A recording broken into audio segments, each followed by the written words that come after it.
언제나 필승! 네, 반갑습니다. 필승입니다. 자, 이번에 분석해드릴 기업은 메지온입니다.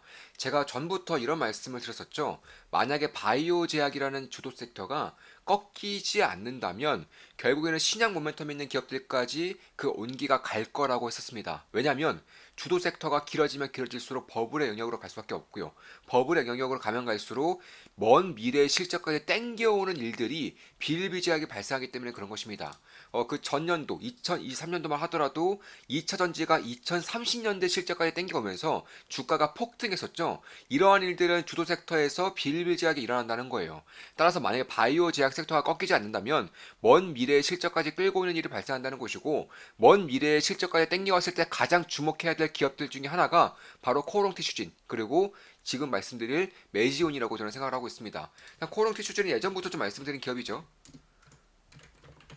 바이오 제약의 대장 섹터, 그리고 한국 증시의 대장주라고도 할 만하다라고 제가 전부 다 말씀을 드린 내용이 있습니다. 지금 보시면 이런 식으로 니가켄 바이오 다음 대장은 이놈입니다. 이게 한 두 달 전쯤에 분석해드린 글이에요. 두 달 전쯤에 이렇게 좀 분석해드렸었고, 다음 대장은 이놈입니다. 미국 3상 끝 수십조 규모 장악 초읽기 골관절염 유일치료제 코오롱 티슈진 인보사 이렇게 말씀드렸었고, 그 당시에 주가는 14,930원이고요. 현재 주가는 27,400원으로 한 80% 이상, 거의 100% 가까이 주가가 오르고 있죠. 그 이후에도 막 꾸준하게 좀 말씀드린 바가 있어요. 지금 보시면 아무도 모르는 전 세계 독점 기업, 수십조 시장 장악 초읽기, 세계 유일의 골관절염 치료제, 임상 완료, 코오롱 티슈진 이렇게 말씀드렸었고, 이건 약 12일 전, 2주 전쯤에 분석해드렸습니다. 그 당시 주가는 17,550원이었고요. 현재 주가는 27,400원으로 역시나 주가가 한 50%가량의 상승을 보이고 있습니다. 약 2주 만에 50%가량의 상승을 보이고 있는 거예요. 그리고 최근에도 분석해드렸어요. 코오롱 티슈진은 바로 어제도 분석해드렸습니다. 23,750원에서 어제 분석해드린 거죠. 코오롱 티슈진이 바이오 제약 대장일 수밖에 없는 이유, 골관절염, 수십조 시장 초읽기 이렇게 분석해드렸었고, 그 당시 주가는 23,750원, 현재 주가는 27,400원으로 역시나 하루 만에 주가가 12% 이상 뛰면서 꽤나 좀 괜찮은 그런 상승을 보이고 있다. 이렇게 보시면 될 것 같고, 저 역시나 코오롱 티슈진에 투자하고 있어요. 최근에 추가 매수를 여러 번 하면서 비중도 상당히 커졌습니다. 현재 제 수익률은요, 약 36.8%입니다. 코오롱 티슈진이 36.8%의 수익을 내고 있어요. 따라서 매수 매도 추천 리딩은 아닙니다. 참고하시면 되겠습니다. 그리고 가끔 가다가 제가 이런 식으로 우리 멤버분들께는 제가 지난주에도 계좌 공개를 했죠. 저는 국내 계좌, 해외 계좌 전부 다 공개합니다. 제 계좌가 총 5개 정도 되는데 5개 전부 다 공개를 해요. 그런 것들을 보면서 그러면 이제 공개방에서 이제 수익률만 이제 일부 종목들만 공개를 하죠. 가장 큰 손실을 내고 있는 종목들도 공개를 하고요. 가장 큰 수익을 내고 있는 종목들도 공개를 하는데, 그런 것들을 보면서 그러면 좋은 것만, 수익이 좋은 것만 공개하는 게 아니냐 이런 식의 좀 댓글들이 꽤 달렸어요. 근데 지금 보시면 이게 똑같은 계좌입니다. 코오롱 티슈진을 투자하고 있는 똑같은 계좌인데, 코오롱 티슈진 36.8% 수익중이라고 말씀드렸죠. 그리고 코오롱 티슈진만 수익이고 나머지는 다 손실 아니냐 이런 식의 댓글이 썼었는데, 제가 그때도 가장 크게 손실을 보고 있는 종목들도 수익률을 다 공개해드렸었고, 지금 보시면 똑같은 계좌예요. 똑같은 계좌인데 계좌 수익률은 41.5%예요. 그러니까 코오롱 티슈는 36.8% 수익인데 계좌 수익, 계좌의 평균 수익이 41.54%라는 것입니다. 그만큼 저는 코오롱 티슈진이 가장 크게 수익을 보고 있기 때문에 이런 식으로 수익률을 공개하는 게 아니에요. 코오롱 티슈진은 다른 일반 기업 종목들보다는 수익률이 작고 평가손익도 그다지 큰 편이라고는 할 수 없겠지만, 그럼에도 불구하고 그냥 제가 코오롱 티슈진을 분석을 해드렸고, 그리고 이제는 매지온까지 분석해드리는 게 앞서서 이런 식으로 좀 말씀드리면서 시작을 하는 것입니다. 그래야지만 이제 이해하는데도 훨씬 더 편하고, 그리고 직관적으로 좀 내용에 박힐 수 있기 때문에, 다가올 수 있기 때문에 그런 거다. 이렇게 좀 이해해 주시면 되겠습니다. 참고로 필사단 멤버 모집하고 있습니다. 현재 선착순 지금 현재로서는 딱 2명 남았습니다. 2명만 더 받고 마감 짓겠습니다. 선착순 2분 더 받고 필사단 8기 멤버 모집은 마감하겠습니다. 온라인과 오프라인 모임을 통해서 제가 알고 있는 모든 것들을 전수해드리는 그런 필승투자 아카데미라고 보시면 되겠습니다. 딱 선착순 2명 받고 마감을 지을게요. 다시 돌아와서 그럼 제가 이제는 왜 매지온에 좀 주목해야 되느냐 이렇게 말씀드리냐면, 제가 예전부터 말씀드렸던 것들이 있죠. 코오롱 티슈진이 바이오 제약의 다음 주도 섹터가 될 거라고 제가 말씀을 드렸는데, 왜 그랬느냐, 그때 당시 말씀드렸던 이유 중에 하나가 바로 이거예요. 바이오 제약 섹터가 꺾이지 않는다면 결국 먼 미래의 실적을 땡겨 올 것이고, 먼 미래의 실적 땡겨온다면 업사이드가 가장 큰 기업들이 주목을 받을 것이다. 그게 뭐냐? 코롱 티슈진을 말씀드렸고, 그리고 코롱 티슈진은 최근에 주가가 급등했기 때문에 다음으로 봐야 되는 기업 중에 하나가 저는 메지온이라고 보고 있는 거예요. 그 이유에 대해서 핵심만 딱딱딱 추려서 말씀을 드려보자면, 일단 메지온 같은 경우는 임상 3상에 지금 진행을 하고 있고요. 이미 뭐 투약을 거의 마지막 환자까지 투약을 하고 있는 그런 상태이기 때문에 이제는 임상에 대한 중간 결과에 대한 발표가 머지 않았다는 것에 주목할 필요가 있어요. 그러니까 자, 마지막 환자 등록이 제가 봤을 때는 이제 얼마 안 남았어요. 원래 예정이었으면 올해 말쯤에 끝나야 되는데, 이런 것들에 대한 것들은 좀 밀릴 수가 있는 부분이고, 바이오제의 특성상 게임주와 마찬가지로 일정이 밀리는 부분들이 비일비재하게 발생하기 때문에 조금 더 시간이 주어진다고 하더라도 여전히 시결적인 부분에서 머지 않았다, 이렇게 보시면 될 것 같고, 이에 따라서 기대감이 커질 수가 있다는 거예요. 따라서 이제 시결적인 부분에서 주목할 부분이 있는 거고요. 두 번째로는 임상에 대한 성공 가능성이에요. 그리고 마지막으로 성공했을 때 업사이드, 이것들을 봐야 되는 것인데, 이 세 개 모두 다 충족되는 기업 중에 하나가 저는 메지온이라고 보고 있는 것입니다. 그러니까 메지온이 어떤 치료제, 어떤 신약 몸살을 가지고 있느냐, 그러니까 폰탄 환자, 그러니까 선천적으로 심실이 한 개만 존재하는 단심실 환자들에게 치료제를 이제 제공할 수 있는 임상 3상을 진행하고 있는 것이고, 참고로 글로벌 독점이에요. 경쟁 약품은 지금 없고요. 치료제가 아예 전무하고, 또한 임상 3상까지 혹은 임상을 진행하고 있는 약품들도 지금으로서는 전무합니다. 따라서 메지온의 뉴다나필, 폰타란자 치료제가 시장에 나올 경우에는 글로벌 독점이라는 것입니다. 아예 경쟁 약품 자체가 없다는 것이고, 자, 폰타란자는 이제 희귀병이죠. 선천적인 희귀병이기 때문에 한 40대 정도면은 거의 대부분이 사망을 하게 되는, 왜냐하면 이 선천적으로 심실이 한 개만 있기 때문에 이 몸이 급속도로 커지는 사춘기 때 2차 위기가 와요. 첫 번째 위기는 태어나자마자 오는 것이고, 두 번째 위기가 사춘기 때 몸이 커졌을 때가 위기가 오는 것이고, 마지막으로는 심장의 기능이 좀 떨어지기 시작하는 30대 정도부터, 그때부터 마지막 위기가 오는데, 이 마지막 위기까지 넘기는 분들이 사실상 많지 않은 그런 희귀병이라고 보시면 되겠고, 이게 만약 유대나필이 시장에 나올 경우에는 이 환자분들의 유일한 희망과 같은 일이 발생을 한다라고 보시면 되겠습니다. 참고로 메지온 같은 경우는 2011년도에 임상이 한번 실패를 했었어요.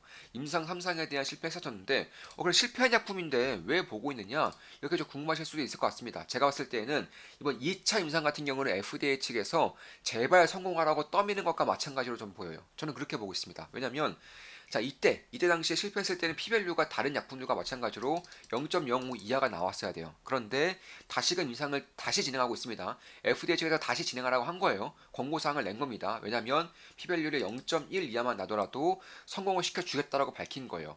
이게 차이가 얼마나 큰지 좀 말씀을 드려보자면, 그러니까 쉽게 말해서 전교 1등, 학교 다니면 전교 1등과 한 20등? 20등 정도의 차이라고 보시면 돼요. 그러니까 예를 들어서 0.05라는 것은 평점이 95점, 평균 점수가 95점이라는 것입니다. 보통 전교 1등 하죠. 그런데 0.1이라는 것은 평균 점수가 90점이라는 거예요. 전교 20등 정도까지가 한 90점 정도 됩니다.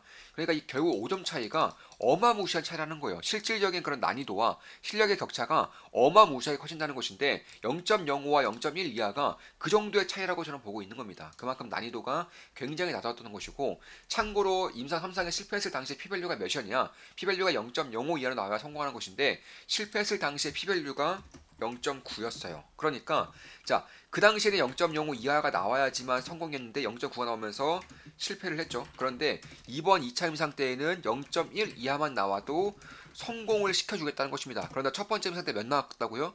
0.9가 나왔어요. 그러니까 만약에 지금 정도의 조건으로 그 당시에 돌아간다면 메지온의 유다나피는 이미 상용화가 되었을 것이라는 것입니다. 다만 그 이후에 FDA 측에서 권고사항으로 다시 한 번 더 내려주면서 0.1 이하로 할 테니까 한 번 더 해보라고 권고가 나왔던 것이기 때문에, 그런 것들을 본다면 저는 성공 가능성이 상당히 높다고 보고 있는 거예요. 그 첫 번째 임상과 전혀 달라지는 모습들도 꽤나 많이 보이고 있습니다. 그 첫 번째로는, 첫 번째 임상 때, 첫 번째 3상 임상 때에는 메지온이 단독으로 진행했어요. 그러니까 그냥 아무것도 없는 회사가, 임상을 통과해 본 적조차 없는 회사가 임상을 진행한 거예요. 당연히 그 과정이 엉망일 수밖에 없었습니다. 각 병원에서 그 당시 한 30개 정도 병원에서 임상을 진행했었는데, 폰트란 주소가 몇 명인지조차 파악이 안 됐었다고 합니다. 그러니까 말 그대로 엉망진창이죠.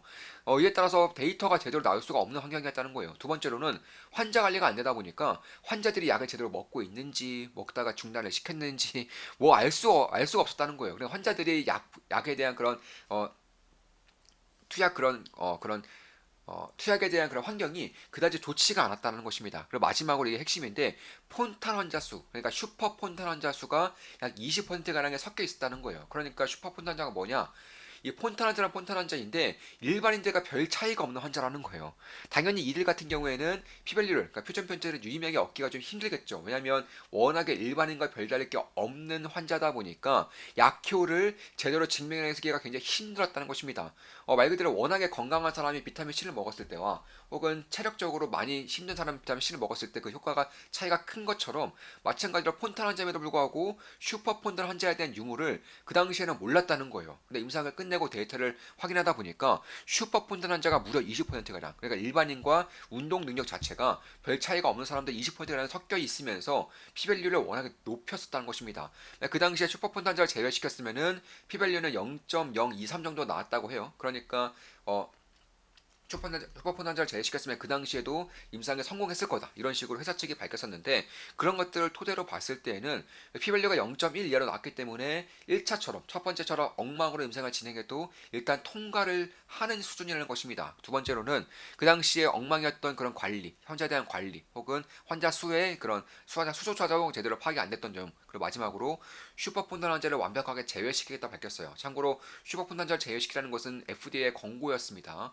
이런 것들을 통해서 그 당시에는 매주온이 엉망진창으로 진행했었는데 이제는 아니죠. 이제는 세계 1위의 CRO 기업, 그러니까 임상을 진행하는 기업인 아이큐비아가 시총이 50조 정도 됩니다. 이 아이큐비아가 담당을 해서 이제 임상을 진행하고 있는 것이고 이에 따라서 병원의 임상 데이터를 체계적으로 받으면서 환자들이 약을 제대로 먹고 있는지 아닌지 혹은 애초에 환자들을 모집할 때 자체도 그 당시에 첫 번째 임상 환자 모집 때에는 대략 한 1,500명 정도, 한 1,000명 정도가 환자가 좀 모였었어요. 근데 이번 두 번째 임상 때에는 실패한 임상에도 불구하고 3,000명 이상의 환자들이 모였었습니다. 그렇다는 것은 보통 임상에 한번 실패하면 환자들이 안 모여요. 왜냐하면 임상에 실패했는데 모일 리가 없겠죠.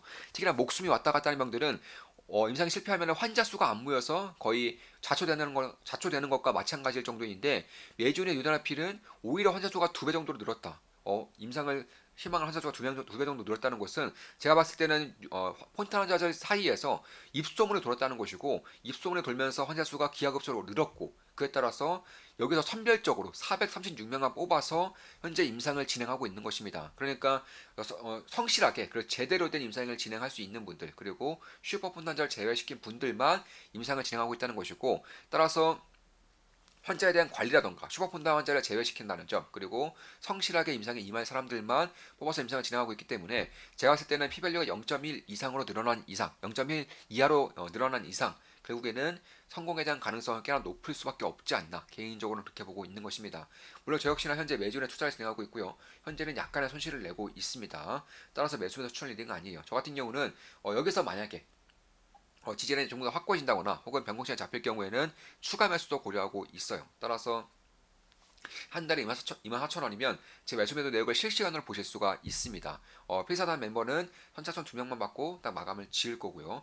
그래서 첫 번째 이제 대장주로 코랑 최준을 꼽았고 그 다음으로 봐야 되는 기업 중에 하나가 메이준이라는 것이고 그럼 만약에 임상에 성공을 한다면 언제쯤에 어느 정도의 실적을 지킬 것인지를 봐야 되는데 일단 미국에서 공식적으로 폰탄 환자 수술을 받은 환자 수 그러니까 보험 등록이 된 환자 수 같은 경우는 35,000명 정도 됩니다. 그럼 여기서 유전자필의 보금 대상이 이제 12세 이상인데 여기서 임상을 성공하면 12세 이하까지도 임상을 빠르게 진행하겠다고 밝혔어요. 근데 만약에 진행하지 않는다고 하더라도 12세 이상 환자 수만 보더라도 2만 5천 명 정도 돼요. 그러니까 2만 5천 명에서 약가를 최소 10만 불 정도. 참고로 이 희귀약품 같은 경우는 약가가 뭐 수십억에 달하는 것들도 많습니다. 최소 수억에서 수십억 정도 되기 때문에 한 10만 불 정도면은 굉장히 저렴한 편이라는 것이고 다만 굉장히 보조를 봤을 때도 한 5만 불 정도, 5만 불, 10만 불 정도 본다고 한다면 결국에는 매출 같은 경우는 대략 한 매출이라던가 혹은 영업일 같은 경우는 피크 기준으로 한 4년 후 예상 실적 기준으로는 최소한 1조 정도 1조 정도의 실적이 이제 영업이익 기준 1조 정도 찍힐 수 있기 때문에 그런 부분을 본다고 한다면 지금 정도의 시가총액 지금 시가총액 1조가 안 돼요. 약 8,900억입니다. 따라서 임상에 통과가 된다면 피크 정도 혹은 몇 년 뒤에 그런 실적을 빠르게 땡겨올 것이고 그런 것들을 감안했을 때 지금 임상 현상을 진행하고 있고요. 바이오제약 섹터가 꺾이지 않으면서 대장주가 바뀌면서 신약 모멘텀 있는 기업들 그러니까 몇 년 후에 실적을 땡겨왔을 때 가장 큰 업사이드가 있는 기업들로 수급에 몰리고 있는 것이고 대표적으로 코오롱 티슈진 그리고 비보존 그리고 이제 메지온 이런 기업들을 들 수 있다라는 것입니다. 그런 것들을 봤을 때에도 경쟁사가 없다라는 점, 임상 성공 가능 상당히 높다라는 점, 성공했을 때에는 무혈입성하는 듯이 독점적인 지위를 발휘한다는 점, 성공했을 때 그런 실적에 대한 업사이드가 현재 시가총액 대비해서 매우 크다는 점을 봤을 때에도 지금부터는 꾸준하게 볼 필요가 있지 않을까 개인적으로는 그렇게 보고 있는 것입니다. 자, 이것으로 방송 마치겠습니다. 지금까지 매지온에 대한 분석이었고 앞으로도 좋은 분석, 좋은 기업 분석으로 찾아뵙겠습니다. 필수 구독, 알림 설정, 좋아요는 여러분들께 도움이 됩니다. 필승!